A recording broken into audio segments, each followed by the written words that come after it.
Salve, salve pessoal! Para vocês que não me conhecem ainda, meu nome é Gustavo Castro e esse é o canal de rede de computadores e cibersegurança para leigos, tá?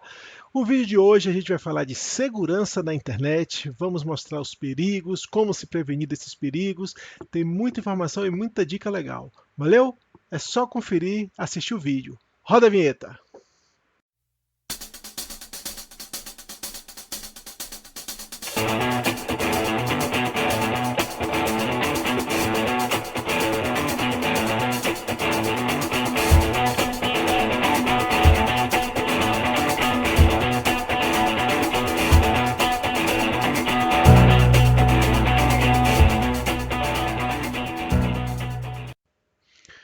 Então, pessoal, vamos iniciar o vídeo de hoje. Tem muita coisa para a gente falar aqui, porque o assunto é segurança na internet.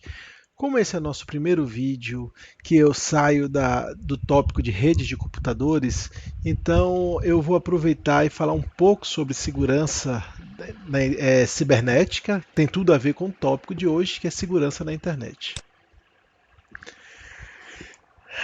A segurança cibernética, ela faz parte de uma coisa maior chamada segurança da informação, tá?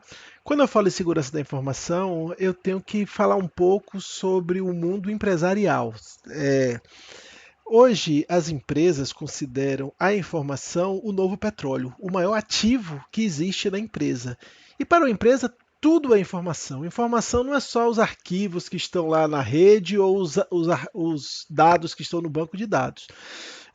Se você tem um conhecimento dos seus funcionários, isso é informação. Se você pensa no know-how da empresa, nos procedimentos, na política, tudo é informação. Até um post-it que está no monitor da empresa, se é algo relativo à empresa, aquilo ali é informação e aquilo ali tem que estar seguro, tem que ser guardado. Então, a segurança da informação, essa figura aqui vai ficar melhor para explicar, ela é um grande guarda-chuva e dentro dela está contido várias funções que a gente tem que fazer para proteger. A segurança da informação não é uma responsabilidade da TI, porque, como eu falei, tudo que está na empresa que é tida como informação tem que ser guardada e não necessariamente a TI. Documentos impressos que estão em gavetas, não é a TI que tem que se responsabilizar por isso. Então, como parte de um projeto, de um plano de segurança da informação, se você está contratando um segurança e botando uma guarita na entrada da sua empresa, ou colocando circuito de câmaras fechados de TV, isso tudo faz parte de um projeto de segurança da informação.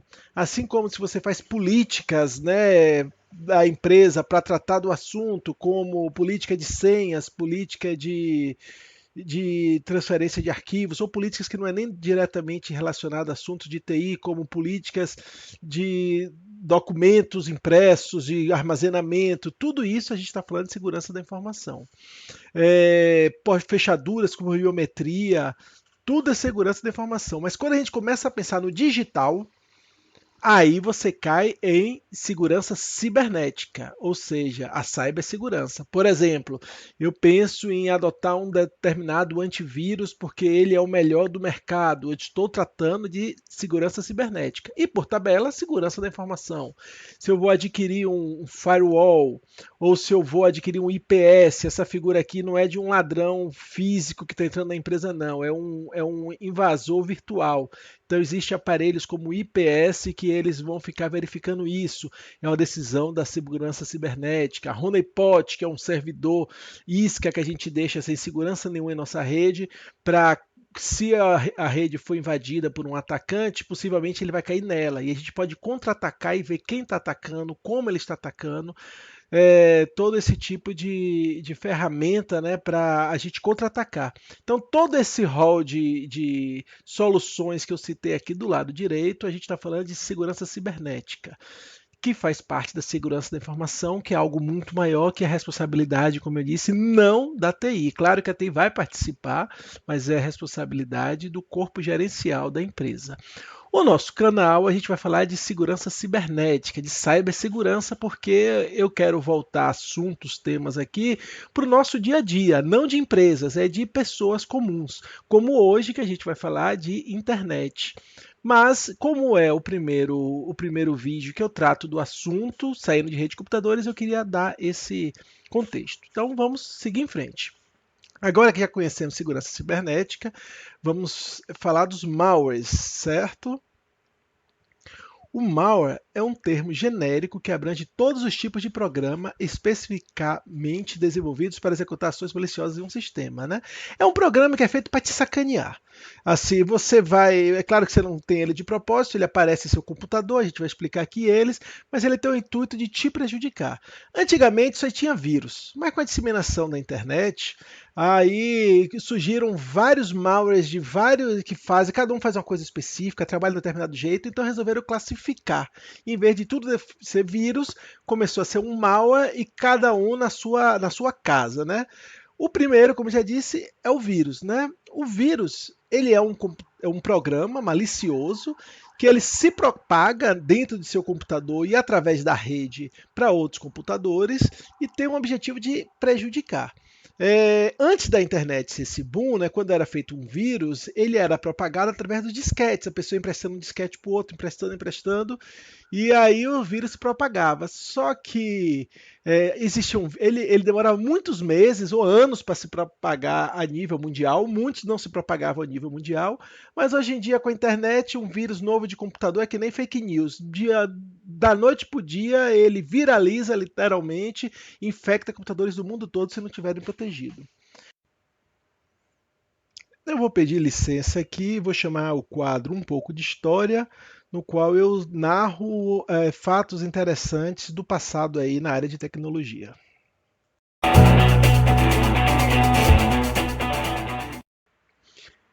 Então, pessoal, o quadro hoje Um pouco de História, eu vou citar alguns vírus que fizeram história aí, desde que eu me entendo aí por um usuário e profissional da área de TI. Começando com o ping-pong, ele esse vírus, ele remota o final dos anos 80, início dos anos 90, e uma coisa interessante é que os vírus hoje em dia eles são muito sem graças. Eles é só feito para sacanear mesmo a gente, para deixar o computador lento, para prejudicar, para invadir privacidade, mas antigamente eles tinham um humor. E, por exemplo, esse ping-pong, ele é daquela tela preta do MS-DOS, aquele sistema operacional que antecede o Windows da Microsoft, e a gente trabalhava o dia todo no computador na tela preta. Ele era o sistema operacional. E a gente ia trabalhando e ficava essa bolinha de ping-pong para lá e para lá e para cá, irritando a gente. Ela se instalava no setor de boot do computador, do sistema operacional, e aí você tinha que reiniciar a máquina, mas ela voltava depois. Então, para resolver o problema, ou com um antivírus ou formatando, né? Surgiu também, anos depois, já no final dos anos 90, um que foi conhecido como Chernobyl. Ele foi feito em 98, mas ele ficou hospedado nos computadores das pessoas sem elas saberem, e a ativação foi em 26 de abril de 99, né? A data, né, que aconteceu o acidente nuclear de Chernobyl, por isso que ele ficou conhecido como Chernobyl. Esse vírus se filtrava na BIOS e apagava tudo do computador. Depois é que já com a internet a todo vapor, né, veio o I Love You. Apesar de ser inglês, eu, salvo engano, esse vírus foi feito por brasileiros. Começou já um pouquinho de engenharia social aqui nesse vírus. Ele atiçava a curiosidade, né? A pessoa recebia um e-mail com um anexo. Ela tinha um texto dizendo que era um fã anônimo e que queria se declarar e que ia se revelar, atiçando você a curiosidade de clicar no anexo. E aí esse anexo tinha um arquivo list.doc que, quando você clicava, ele executava macros e ele abria páginas pornográficas no seu navegador. Só que o problema não parava por aí. Ele também olhava os seus contatos, seus 50 primeiros contatos do Outlook, ele era um vírus que fazia isso no Outlook, e mandava um e-mail como se fosse você com essas páginas pornográficas para os seus contatos. Então era isso, por isso que eu disse que, apesar de ser uma situação delicada, mas era repleta de muito humor, né, na época, né? Tem muito mais vírus, o Cascata também da época do DOS. É um tema que dá para conversar numa vídeo só para ela, tá? Mas eu quis abrir esse espaço aqui porque realmente é um assunto bastante interessante. Valeu? Vamos voltar agora para a apresentação.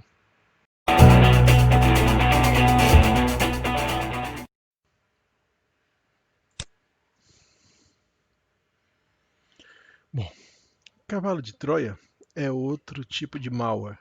Ele executa, além de suas funções, funções clandestinas, pois trata-se de um software que executa também atividades não previstas. Isso aqui, pessoal, é aquele tipo de cracker que você baixa quando você não tem um software original, né? Que vem em pirataria. Você quer usar o CorelDRAW, quer usar o Photoshop, aí não quer pagar pela licença, e aí você baixa na internet um programa que diz que vai conseguir quebrar o controle do programa, e ele realmente até consegue isso, mas você não sabe o que também ele faz, né? Aí ele pode instalar um programa lá espião no seu computador para quebrar sua privacidade, ver sua câmera. O céu é o limite para a criatividade aí da pessoa que fez o cavalo de Troia. O Spyware e o Keylogs trabalham muito juntos, são programas espiões. Uma vez que ele é instalado no seu computador, ele vai monitorar as atividades, tá? Ele vai verificar tudo que você digita, ele pode verificar também a posição do ponteiro do mouse onde está, né? E com isso aí, ele, quando você digitar www.meubanco.com.br, já vai atiçar ele, que você vai acessar, por exemplo, o seu Internet Bank, por mais que você use uma conexão criptografada, ele como está na fonte, que no caso é seu computador, ele vai pegar seus dados, sua senha. Ransomware, isso aí é o novo tipo de malware, e um perigosíssimo que tem hoje em dia, graças à tecnologia onde ela chegou, né? O ransomware ele bloqueia o acesso de arquivos e sistemas e só libera após pagamento de um valor específico, né? Esse valor geralmente é pago em Bitcoin, porque além de ser uma moeda virtual, qualquer pessoa pode pagar de qualquer lugar do mundo o resgate e você não vai conseguir, pelo menos em tese, detectar para quem que você está fazendo esse depósito. Ele funciona assim, ele vai criptografar todos os seus dados do seu computador, vai ficar um aviso na tela do seu computador dando as instruções de quanto o valor do resgate e qual é a carteira Bitcoin que você vai ter que depositar esse dinheiro. Eu não vou entrar em detalhes de Bitcoin porque não é o intuito do vídeo, mas isso aí, eu não sei se vocês lembram, alguns anos atrás isso aconteceu o primeiro ransomware que pelo menos eu ouvi falar aqui no Brasil, no mundo todo, na verdade, e ele pegou uma vulnerabilidade do sistema do Windows 10 e as pessoas que não estavam com Windows 10 atualizados pegaram esse ransomware e foi um fenômeno no mundo todo. Aqui no Brasil aconteceu coisas bem curiosas. Eu lembro que teve uma prefeitura que foi vítima do ransomware, salvo engano, em Minas Gerais, uma prefeitura do interior, e ela não podia pagar, o valor não era nem tão caro, não sei, talvez US$ 100, realmente não lembro agora qual era o valor específico, não era caro para uma prefeitura, mas só que como a prefeitura é um órgão de governo, né, ela não podia pagar uma propina, uma chantagem, um estelionato desse. E aí eles fizeram uma vaquinha para que o pessoal da comunidade pagasse, porque não podia sair por meios legais, né? Isso aí foi divulgado na mídia, uma coisa curiosa, né? Mas é o novo tipo de malware que existe hoje em dia. A porta dos fundos é um programa que permite o retorno de um invasor ao computador comprometido, porque às vezes um invasor consegue entrar em seu computador devido a uma circunstância, um conjunto de circunstâncias, e depois que você reinicializa, ele pode não conseguir mais. Então ele instala uma porta dos fundos, o nome está dizendo, né, que por trás ele vai ter o acesso sempre que ele quiser para retornar ao seu computador. E tem outros exemplos. A malware, como eu disse, hoje está cada tipo de malware de programa desse desejado, que executa, que trabalha de determinado jeito, o pessoal gosta de classificar de uma maneira diferente, tá? Valeria um vídeo só para falar de malware, mas não é o intuito desse. E eu só queria falar do malware porque a gente agora vai entrar na internet, tá? A lista continua de malwares. Perigos na internet. Né? A internet é um mundo maravilhoso. Eu, particularmente, tenho meus cartões de crédito salvos na internet, eu utilizo ela todo dia, mas você tem que saber usar. Tá certo? Se não fosse a internet, a gente não tava nesse bate-papo aqui agora, tá? Um dos perigos da internet são os golpes, tá? E nos golpes da internet, eu destaco primeiramente aqui a engenharia social. Engenharia social é a arte de enganar, né? Tem um livro até muito bom que, salvo engano, o nome dele é A Arte de Enganar, que é uma pessoa que vai fazer engenharia social, um atacante, é uma pessoa hábil. Muitas vezes ela tem um conhecimento da vítima, ela sabe o seu nome todo, seu CPF, o número de sua conta de banco.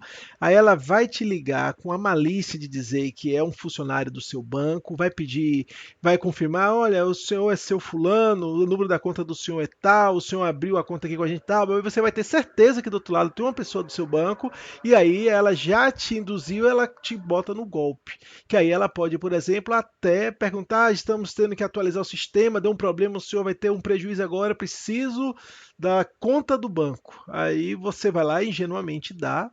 Ouvindo da maneira que eu estou explicando, pode até parecer, a pessoa tem que ser muito ingênua para cair num golpe desse, mas não. As pessoas são realmente especialistas em enganar. Inclusive, nesse livro tem uma passagem muito interessante que o autor fala, né? Porque para a gente invadir o computador de alguém pelos meios que um cracker, né, que é o hacker do mal, ele faz, é complicado, demanda um estudo de tecnologia muito grande. E aí ele fala, né, no livro, para que eu vou estudar isso se eu posso simplesmente ligar para a vítima e pedir para ela a senha dela através da engenharia social? E é justamente isso. Os códigos maliciosos, a gente falou agora de vários códigos, acabamos de falar, não vou mais repetir nada, né? São os malwares. O phishing é um golpe muito comum hoje na internet. O phishing vem de pescar, né? Ele vê se pesca alguém, ele vai mandar para muita gente ver se pesca alguém. É aquele e-mail que você recebe do Serasa dizendo: seu nome está comprometido, clique aqui agora para limpar seu nome. Você ingenuamente vai lá e clica. E quando clica, vai instalar um malware no seu computador e caiu no phishing. Ou aqui é da Casas Bahia, ou seja lá o que for, e clique aqui para receber sua nota fiscal. Então a gente tem que ter a malícia o tempo todo na internet. Eu não comprei nada na Casas Bahia, por exemplo. Eu recebo um e-mail que é da Casas Bahia e fala: clique aqui para ver, receber sua nota fiscal. Tem coisa errada, né? Então a gente tem que ter a malícia na internet. Além dos perigos da internet, os golpes, como eu falei há pouco, tem os ataques também, né? Porque o golpe, a gente é vítima, a gente de alguma maneira, passivamente, a gente vai cair no golpe. O ataque não, a gente pode não estar fazendo nada, basta o computador estar ligado na rede lá, para acessar a internet, alguém pode nos atacar. E para isso ele vai fazer a exploração de vulnerabilidades, que é o caso do Hansel que eu contei, que criptografava os dados e pedia um resgate em Bitcoin, era uma vulnerabilidade que tinha no Windows 10. Então a pessoa que tinha o Windows 10, por mais que ela tivesse com antivírus, com tudo, ela se tivesse essa vulnerabilidade, ela poderia ser vítima do Hansel que eu citei há pouco. Varredura de redes, é outro tipo de ataque que a pessoa vai passar alguns comandos de varredura só a título de informação. O Nmap é o mais famoso que tem, é uma ferramenta de teste de penetração que a gente chama de pentest, que ele vai conseguir ver no seu computador todos os programas que estão rodando, inclusive a versão do programa, né? E com isso, essa informação em mãos, ele vai conseguir projetar um ataque, né? Uma exploração de vulnerabilidades que eu já te citou há pouco, né? Interceptação de tráfego, que os nossos dados, como eu já falei em outros vídeos, passam pela internet aí, passam por 1000 caminhos diferentes, 1000 rotas diferentes, e se ele não tiver criptografado, ele está aberto e a pessoa pode interceptar esse tráfego aí e fazer uma análise de tráfego, ver o que está passando ali. Ataque de força bruta, que é uma pessoa simplesmente entrar você ter uma conta no Gmail. Aí você vai ter seu usuário e senha. A pessoa sabe qual é o seu usuário. Ela faz um ataque de força bruta. É um programa que ele tem um banco de dados de password, de senhas, que é tentativa e erro. Ele vai conseguir descobrir sua senha. Nos nossos navegadores, traz vários outros riscos, né, que são os cookies. Cookies são os arquivos que são comuns que tenham nos nossos navegadores, que eles ficam armazenados no nosso computador com as informações do nosso site que a gente utiliza, né? Quando a gente vai num site e volta, já está tudo salvo ali, aquelas nossas preferências. Isso são os cookies. Esses cookies podem salvar também até informações do seu computador, qual é o sistema operacional, qual é o hardware. E com essa exploração de cookies, um invasor ele pode conseguir descobrir alguma vulnerabilidade, né? Os códigos móveis do JavaScript, por exemplo, JavaScript é uma linguagem que é interpretada pelos navegadores que fazem coisas formidáveis com JavaScript, mas que também pode ser utilizada para o lado negro da força, né? E a gente executar em JavaScript algum código malicioso que possa nos prejudicar. As janelas pop-up são aquelas janelas que abrem no navegador, né? Do nada fica abrindo, abrindo. Aquilo ali pode nos induzir a um erro, pode abrir uma janela que a gente até não viu direito, clicou num botão OK errado lá e executar algum código malicioso. E os plugins que são alguns programas para o navegador, né? Assim, um exemplo clássico, né? Você quer fazer uma videoconferência com o Zoom, mas não quer instalar o programa do Zoom. Você pode instalar só o plugin do Zoom, que é tipo um programinha para o navegador, e você usaria o Zoom no próprio navegador. Aí tem plugin para tudo, tem plugin eu mesmo que também brinco um pouco com fazer sites, a gente tem um plugin para ver as cores dos sites, porque com isso vai ajudar a gente na hora da parte de web design. Então você tem um pluginzinho para isso, um pluginzinho para ver a dimensão do site, para quando você vai fazer a programação, você fazer testes com a tela de todos os tamanhos. Então, para cada plugin que você instala, eu tenho programas como o Evernote, que é um programa de notas, eu tenho um plugin do Evernote. Eu tenho um programa de senhas, que é o Keeper, eu tenho um plugin do Keeper. Então, para cada programa que você instala, os plugins facilitam a sua vida. A gente só tem que conhecer a origem, né, do plugin para ver se ele é confiável ou não. Agora que eu só falei de coisa ruim, né? Vamos para as coisas boas, né? A internet a gente tem que tomar cuidado, mas ela não ela é mais boa do que ruim. Agora, para que ela se torne segura, vamos falar um pouquinho de prevenção. É, Na prevenção, você tem aqui senhas fortes, criptografia, dispositivo atualizado e privacidade. Senhas fortes, né? A senha é o que identifica a gente na internet, né, pessoal, nos sites. Então, a gente tem que pensar em senha forte. E evite dados pessoais ou ainda palavras do dicionário, né? Você não deve evitar minha senha eu botar lá Gustavo, alguma coisa semelhante. Isso jamais, né? O ideal, como eu citei aqui, né, palavra do dicionário. Eu devo colocar uma senha que não exista no dicionário, nem paralelepípedo eu deveria colocar como senha. Porque, como eu falei agora há pouco de ataques de força bruta, uma das técnicas que é utilizada é pegar o dicionário, por exemplo, todo de português e tentar tentativa e erro com tudo isso. E apesar de dicionário de português ser enorme, mas um ataque desse demora pouquíssimo tempo para ser executado. Então, o ideal é você utilizar palavras que não existem no dicionário em língua nenhuma, né? É usar maiúsculo, minúsculo, números e caracteres especiais. Para cada site, utilize uma senha diferente. Aí você pode falar, pô, como é que eu vou decorar isso tudo, né? Avalie usar um programa de gerenciamento de senhas. Eu citei agora há pouco que eu uso o Keeper. O Keeper, não estou fazendo propaganda de nada, tá, pessoal? É só compartilhando conhecimento. Tem algumas soluções até gratuitas. Tem uma frase que eu gosto muito, que é as coisas mais caras são as gratuitas. Então, para nem tudo eu confio no gratuito, ainda mais uma coisa quando é senha, que está minha senha de todos os meus sites na internet. Então, esse Keeper eu pago a média de R$ 100 por ano. Ele eu instalo no meu celular, no meu tablet, no meu computador, no meu notebook, em tudo que é lugar.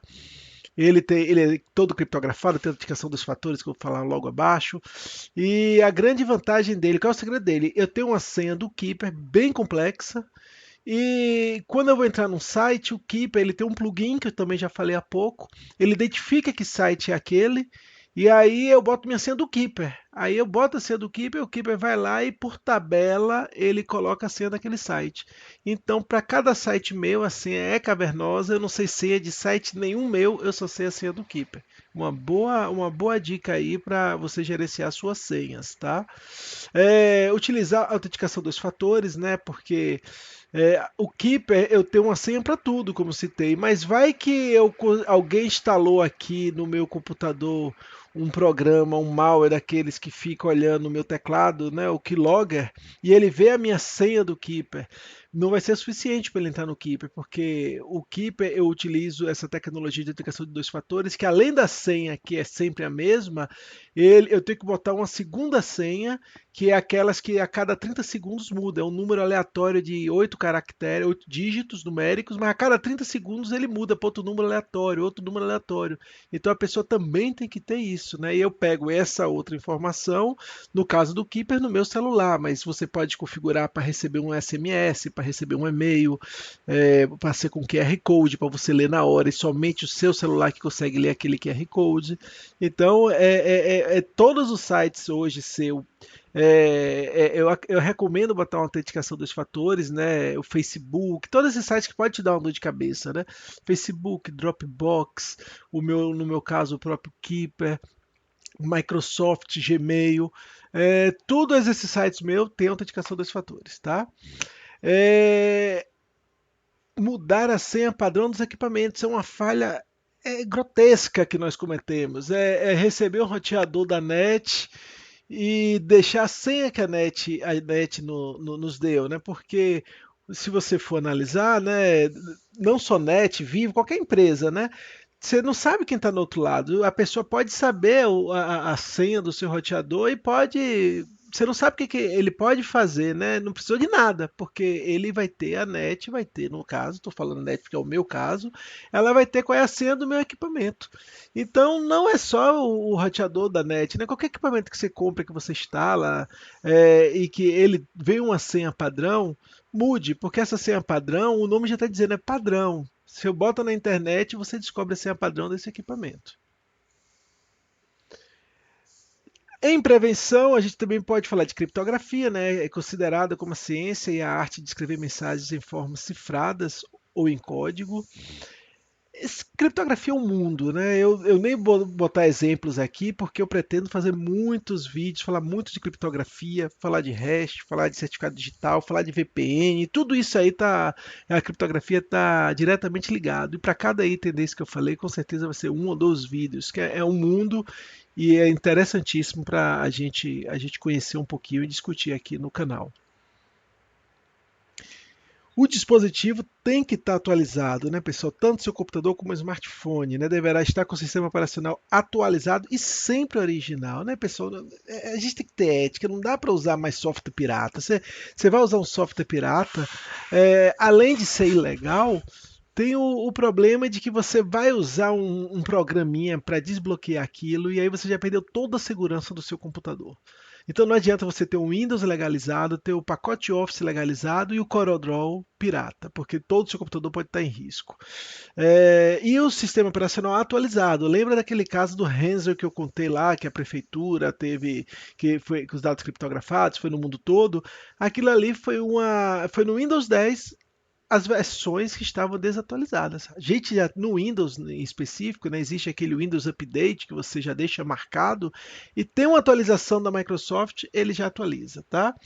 Tem que ter programa hoje em dia antivírus instalado e ativo. Hoje está muito mais fácil.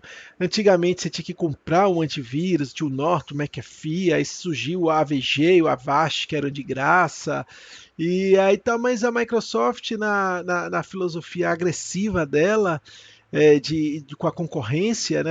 Ela faz isso desde o início, com os navegadores que eram pagos, ela começou a botar de graça e acabou essa coisa. Daí antivírus é uma coisa hoje que o Defender, que é o antivírus dela, é muito bom. Ele é um antivírus que é gratuito e tem bons resultados. Eu geralmente ouço falar pelos colegas técnicos, todo mundo defende, tá? Caberia até no futuro fazer um vídeo se vale a pena hoje comprar um Norton, comprar um McAfee, já que o Defender é de graça. Hoje eu não sei responder, teria que fazer uma pesquisa aí para ver isso. Uma boa dica que surgiu aqui agora, eu vou fazer isso aí no futuro, tá? Vamos continuar aqui, né? Ter um firewall, principalmente para computadores, né? Como eu falei há pouco, né, no ataque do scan de rede, o Windows ele hoje ele vem com um firewall gratuito também, né? Gratuito no sentido de que quando você compra o Windows ele já tem, né? Porque você pagou pelo Windows e é interessantíssimo. Você tem que ter um firewall habilitado no seu computador que vai te evitar muita coisa. Ainda que você não tenha conhecimento nenhum de firewall, basta estar lá instalado, ele vai evitar muita dor de cabeça para você. Sempre está atualizando, né, efetuando as atualizações de segurança do sistema operacional e programas, como eu falei há pouco, que eu deixo o meu Windows Update habilitado para sempre fazer a atualização automaticamente. Privacidade, né? As dicas de privacidade é configure seu leitor de e-mails, Outlook, Thunderbird, para não abrir as imagens que não seja própria da mensagem. Nesse aí hoje até já é padrão nesses dois programas de e-mail. É aquela coisa que você recebe um e-mail e vem tipo uma tarjazinha, né? Você confia para baixar os arquivos externos, as fotos, porque pode vir uma coisa maliciosa nessa foto, né? Isso hoje já vem até padrão. Seja cauteloso a computadores de terceiros ou Wi-Fi pública, né? Isso aqui é a malícia que eu falo, né? Você não pode, você tem que tomar cuidado. E quando eu digo computador de terceiros, eu não estou falando de um cybercafé, você entrar lá e entrar no internet bank, porque isso aí já beira loucura, né? Com todo respeito. Eu digo é você ir na casa do seu primo e você não sabe os cuidados que ele toma com o computador dele e você entra no seu internet bank. Vai que seu primo tá cheio de programa pirata ali e quando você entrou no seu internet bank, você pode ter sido comprometido, né?